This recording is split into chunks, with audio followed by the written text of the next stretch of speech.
There is some big questions that kept nagging me as I was testing the iPhone 16 Pro Max. Does the larger screen make it compelling or too big? Is the new camera control a game changer or a gimmick? How well do the Apple Intelligence features actually work? If the iPhone 16 Pro Max has the best iPhone battery life ever, how long does it last?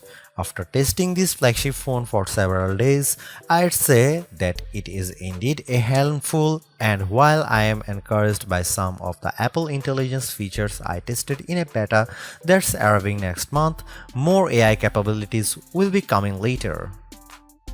Still, the battery life from the iPhone 16 Pro Max is insane and the camera's predictably great, so this is one of the best phones money can buy. Apple clearly still has some catching up to do with AI, and the design hasn't changed much with the exception of slightly slimmer bezels. But this is the new iPhone I'd buy with my money. I have been a Pro Max user for years, since the iPhone 11 Pro Max, but after testing the new iPhones, I'm actually torn about the iPhone 16 Pro Max. It has the largest display ever of any iPhone at 6.9 inches. Yes, the thinner bezels help keep the device somewhat compact, but it is still taller, wider and heavier than the iPhone 15 Pro Max, which I thought was the near perfect size and weight for a big screen phone. I have gone from feeling like I cheated the system to feeling slightly cheated.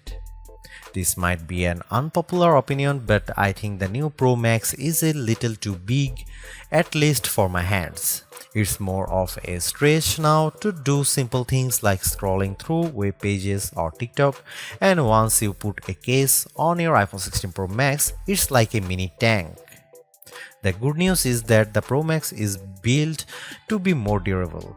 In addition to having a titanium band, Apple claims that the improved ceramic shield display on this model is 50% tougher than the last generation. We can't drop these units, but on paper it's encouraging. The iPhone 16 Pro Max comes in 4 colors: titanium white, titanium black, natural titanium and desert titanium. Our iPhone 16 Pro came in the natural, which looks fairly modern, but I prefer the desert color as it pops more.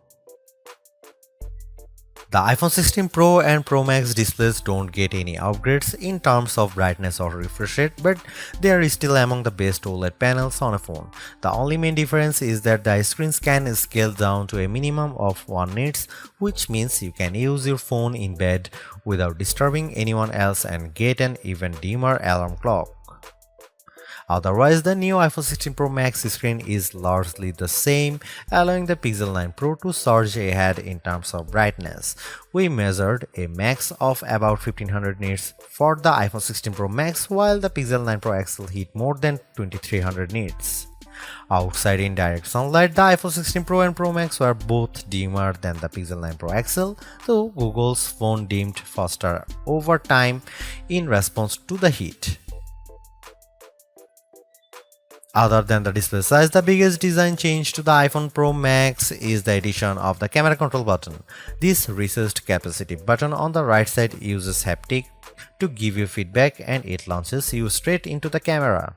No more having to fumble for the on-screen camera shortcut, and you can now use the action button for another shortcut. This thing is pretty easy to use in both portrait and landscape mode. So what can you do with camera control? A lot, actually. A quick press snaps a photo and a long press starts recording a video, but I'm not a fan of the fact that the video stops when you take your finger off the button. You can also slide your finger across the button to zoom in and out, which is pretty smooth. Not as smooth is the double soft press, which launches a sub-menu of various options, from tweaking the depth and exposure to toggling between multiple photographic styles. Camera control works well, but applying just the right amount of pressure and remembering what a single press and double press do takes practice. I also wouldn't recommend taking macro shots with the camera control, as it shook the camera when I got super close to a subject. The iPhone 16 Pro Max gets a bunch of camera upgrades, starting with a new 48 megapixel fusion camera for the main shooter that's designed to read data faster. The result should be zero shutter lag and faster focus. I took some shots of people passing by on scooters and moving taxis at the same time on the iPhone 16 Pro Max, and iPhone 15 Pro Max and the new iPhone was indeed faster. The results were not necessarily sharper too, as you can see in this side-by-side comparison. Here are some camera samples of iPhone 16 Pro Max.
The iPhone 16 Pro Max is indeed an iterative upgrade, and maybe it wouldn't feel that way if Apple Intelligence was available today along with all the promised features.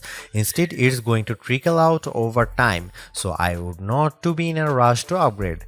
Having said that, I think that iPhone 16 Pro Max is the best phone money can buy right now if you want the biggest screen and longest battery life. It lags in zoom versus the S24 Ultra, but you get more endurance, better camera quality, and plenty of creative features like photographic styles and audio mix. I actually preferred the AI capabilities of the Pixel 9 Pro XL series with its smarter Gemini Live voice assistant and other features like Add Me for photos and Pixel screenshots. But the Pixel's performance and battery life trail the iPhone 16 Pro Max. For me, the iPhone 16 Pro Max retains its title as the best phone, but it's not because of Apple Intelligence.